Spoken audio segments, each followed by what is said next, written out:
मेरी तीसरी कहानी डेथ के बारे में है। जब मैं 17 साल का था तो मैंने एक कोट पढ़ा जो कुछ इस तरह था, यदि आप हर रोज ऐसे जिएं जैसे कि ये आपकी जिंदगी का आखिरी दिन है तो आप किसी न किसी दिन सही साबित हो जाएंगे।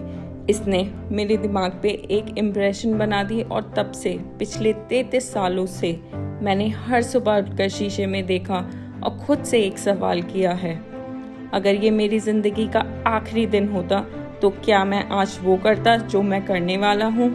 और जब भी लगातार कई दिनों तक जवाब नहीं होता, मैं समझ जाता हूँ कि कुछ बदलने की ज़रूरत है। इस बात को याद रखना कि मैं बहुत जल्द मर जाऊँगा मुझे अपनी लाइफ के बड़े डिसीजंस लेने में सबसे ज़्यादा मददगार होता है, क्योंकि जब एक बार डेथ के बारे में सोचता हूँ तब सारी एक्सपेक्टेशन, सारा प्राइड, फेल होने का डर, सब कुछ गायब हो जाता है और सिर्फ वही बचता है जो वाकई ज़रूरी है। इस बात को याद करना कि एक दिन मरना है किसी चीज़ को खोने के डर को दूर करने का सबसे अच्छा तरीका है। आप पहले से ही नंगे हैं, ऐसा कोई रीज़न नहीं है कि आप अपने दिल की ना सुनें।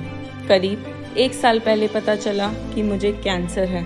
सुबह 7:30 बजे मेरा स्कैन हुआ जिसमें साफ साफ दिख रहा था कि मेरे पैनक्रियास में ट्यूमर है। मुझे तो पता भी नहीं था कि पैनक्रियास क्या होता है। डॉक्टर ने लगभग यकीन के साथ मुझे बताया कि मुझे एक ऐसा कैंसर है जिसका इलाज संभव नहीं है और अब मैं बस 3 से 6 महीने का मेहमान हूँ। डॉक्टर ने सलाह दी कि मैं घर जाऊँ और अपनी सारी चीज़ें व्यवस्थित कर लूँ, जिसका इनडायरेक्ट मतलब होता है कि आप मरने की तैयारी कर लीजिए। इसका मतलब कि आप कोशिश करिए कि आप अपने बच्चों से जो बातें अगले 10 साल में करते वो अगले कुछ ही महीनों में कर लीजिए। इसका ये मतलब होता है कि आप सब कुछ सुव्यवस्थित कर लीजिए कि आपके बाद आपकी फैमिली को कम से कम परेशानी हो। इसका ये मतलब होता है कि आप सबको गुड बाय कर दीजिए। मैंने इस डायग्नोसिस के साथ पूरा दिन बिता दिया। फिर शाम को मेरी बायोप्सी हुई जहाँ पे मेरे गले के रास्ते पेट से होते हुए मेरी इंटेस्टाइन में एक एंडोस्कोप डाला गया और एक सुई से ट्यूमर से कुछ सेल्स निकाले गए। मैं तो बेहोश था, पर मेरी वाइफ जो वहाँ मौजूद थी उसने बताया कि जब डॉक्टर ने माइक्रोस्कोप से मेरे सेल्स देखे तो वह रो पड़ा। दरअसल सेल्स देखकर डॉक्टर समझ गया कि मुझे एक बहुत ही दुर्लभ प्रकार का पैनक्रियाटिक कैंसर है जो सर्जरी से ठीक हो सकता है। मेरी सर्जरी हुई और सौभाग्य से अब मैं ठीक हूँ।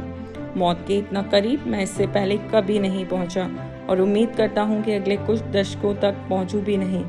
ये सब देखने के बाद मैं और भी विश्वास के साथ कह सकता हूँ कि डेथ एक यूजफुल बट इंटेलेक्चुअल कॉन्सेप्ट है।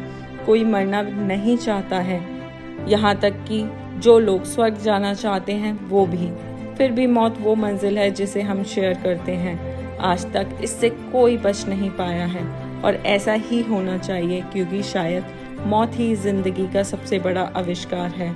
ये जिंदगी को बदलती है, पुराने को हटाकर नए का रास्ता खोलती है और इस समय नए आप हैं, पर ज़्यादा नहीं। कुछ ही दिनों में आप भी पुराने हो जाएंगे और रास्ते से साफ हो जाएंगे। इतना ड्रामेटिक होने के लिए माफ़ी चाहता हूँ, पर ये सच है। आपका समय सीमित है, इसलिए इसे किसी और की ज़िंदगी जीकर व्यर्थ मत कीजिए। बेकार की सोच में मत फंसिए। अपनी ज़िंदगी को दूसरों के हिसाब से मत चलाइए और औरों के विचारों के शोर में अपनी अंदर की आवाज़ को, अपने इंट्यूशन को डूबने मत दीजिए।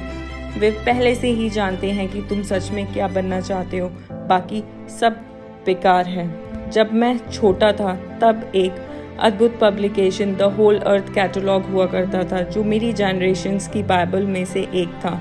इसे स्टुअर्ट ब्रांड नाम के एक व्यक्ति जो यहाँ मेलन पार्क से ज़्यादा दूर नहीं रहता था ने इसे अपना पोइटिक टच दे के बड़ा ही जीवंत बना दिया था।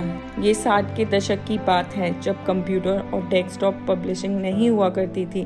पूरा कैटलॉग टाइपराइटर, सीजर्स और पोलारॉइड कैमरास की मदद से बनाया जाता था। कुछ ऐसा था मानो गूगल को एक बुक के फॉर्म में कर दिया गया हो, वो भी गूगल के आने से 35 साल पहले। वह एक आदर्श था, अच्छे टूल्स और महान विचारों से भरा हुआ था। स्टुअर्ट और उनकी टीम ने द होल अर्थ कैटलॉग के कई इशूज निकाले और अंत में एक फाइनल इशू निकाला। ये 70 के दशक का मध्य था, तब मैं आपके जितना था। फाइनल इशू के बैक कवर पे प्रातः काल का किसी गांव की सड़क का दृश्य था। वो कुछ ऐसी सड़क थी जिस पे यदि आप एडवेंचरस हो तो किसी से लिफ्ट मांगना चाहेंगे, और उस पिक्चर के नीचे लिखा था स्टे हंग्री स्टे फुलिश। ये उनका फेयरवेल मैसेज था। तब उन्होंने साइन ऑफ किया स्टे हंग्री स्टे फुलिश, और मैंने अपने लिए हमेशा यही विश किया है। और जब आप लोग यहाँ से ग्रेजुएट हो रहे हैं तो मैं आपके लिए भी यही विश करता हूँ, stay hungry stay foolish. Thank you all very much.